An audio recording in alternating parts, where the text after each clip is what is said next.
नमस्कार, मी मोहिनी सोनार. महाराष्ट्राचे महानिर्णय या विशेष कार्यक्रमात तुमचं मनपूर्वक स्वागत.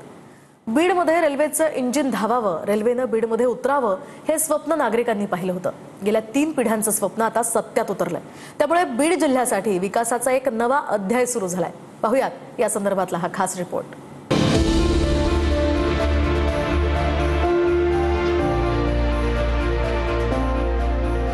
शहर आणि जिल्हावासियांचं रेल्वेचं स्वप्न अखेर पूर्ण झालंय.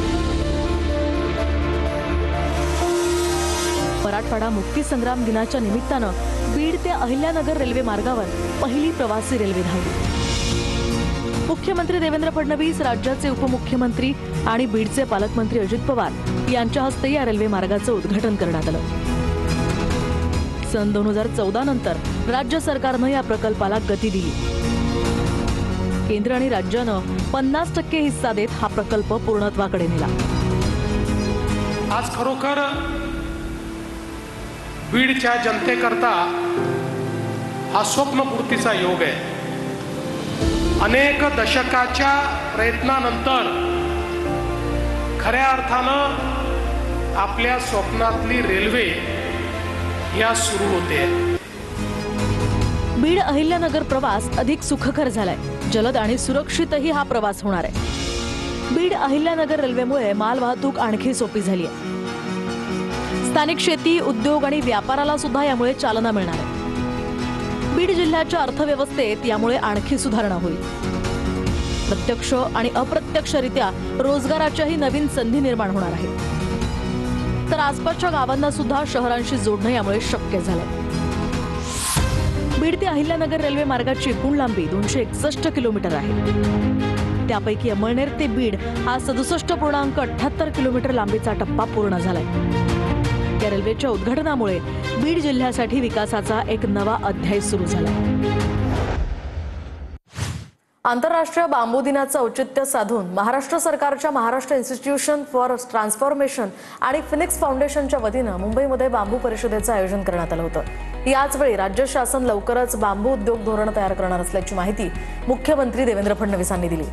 कृषी क्षेत्रातील हवामान बदलाच्या आव्हानांना सामोरं जाण्यासाठी बांबू लागवड उपयुक्त ठरणार आहे. बांबू लागवडीकडे जास्तीत जास्त शेतकऱ्यांनी वळावं, यासाठी बांबूची सशक्त आणि शाश्वत बाजारपेठ तयार करण्यात येईल असं प्रतिपादन सुद्धा मुख्यमंत्र्यांनी केलं. मुख्यमंत्री देवेंद्र फडणवीस यांच्या उपस्थितीत शालेय शिक्षण विभाग आणि Cambridge university press and assessment India यांच्या दरम्यान सामंजस्य करार करण्यात आला. या करारामुळे केम्ब्रिजचं कौशल्य आणि राज्यातील शिक्षण क्षेत्र एकत्र आल्यामुळे विद्यार्थ्यांना उच्च दर्जाचं शिक्षण मिळवून देता येणार आहे. दोघांमधील सामंजस्य करार हा राज्यातील शालेय शिक्षणाला जागतिक दर्जा प्राप्त होण्यासाठीचा नवा टप्पा ठरेल, असा विश्वास यावेळी मुख्यमंत्र्यांनी व्यक्त केलाय. उपमुख्यमंत्री अजित पवारांच्या हस्ते बीडमधील जिल्हा रुग्णालयात अत्याधुनिक कार्डियाक कॅथलॅबचं लोकार्पण करण्यात आलं. जिल्हा रुग्णालयातील कार्डियाक कॅथलॅबमुळे गोरगरीब रुग्णांना आरोग्याच्या सेवा अधिक दर्जेदारपणे उपलब्ध होणार आहेत. शहरी आणि ग्रामीण भागातील जनतेला पायाभूत सुविधांबरोबरच आरोग्याच्या सेवा अधिक चांगल्या पद्धतीने देण्यासाठी शासन कटिबद्ध आहे. तसंच कॅथलॅबसाठी आवश्यकता भासल्यास अधिकचा निधी सुद्धा मंजूर करू, अशी ग्वाही यावेळी अजित पवारांनी दिली.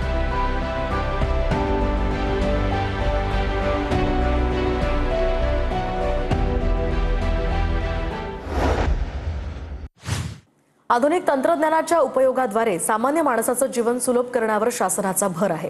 त्याच अनुषंगानं मुख्यमंत्री देवेंद्र फडणवीसांच्या हस्ते पुण्यात सेवा पंधरवड्याचं उद्घाटन झालं. सामान्य माणसाचं जीवन अधिक सुलभ करताना त्याच्या समस्या वेगानं दूर करण्यासाठी सेवा हमी कायद्याअंतर्गत 1100 सेवा येत्या 1 मे पर्यंत डिजिटल पद्धतीनं उपलब्ध करून देण्यात येतील, अशी ग्वाही मुख्यमंत्री देवेंद्र फडणवीसांनी दिली आहे.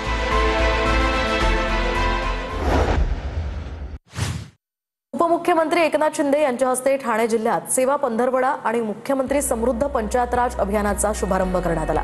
त्यामुळे ग्रामीण विकास आणि पंचायत राज प्रणालीला अधिक बळकटी देणं, नागरिकांना शासनाच्या सेवा थेट उपलब्ध करून देणं, आरोग्य आणि पोषण जनजागृती वाढवणं, तसंच स्वच्छता आणि लोकसहभागावर या सगळ्या आधारित गोष्टींवर विविध राज्य आणि केंद्र सरकारच्या महत्त्वाकांक्षी अभियानांची जिल्ह्यात प्रभावीपणे अंमलबजावणी होणार आहे. महाराष्ट्राचे महानिर्णय या विशेष कार्यक्रमात आता वेळ झाली आहे इथेच थांबण्याची. नमस्कार.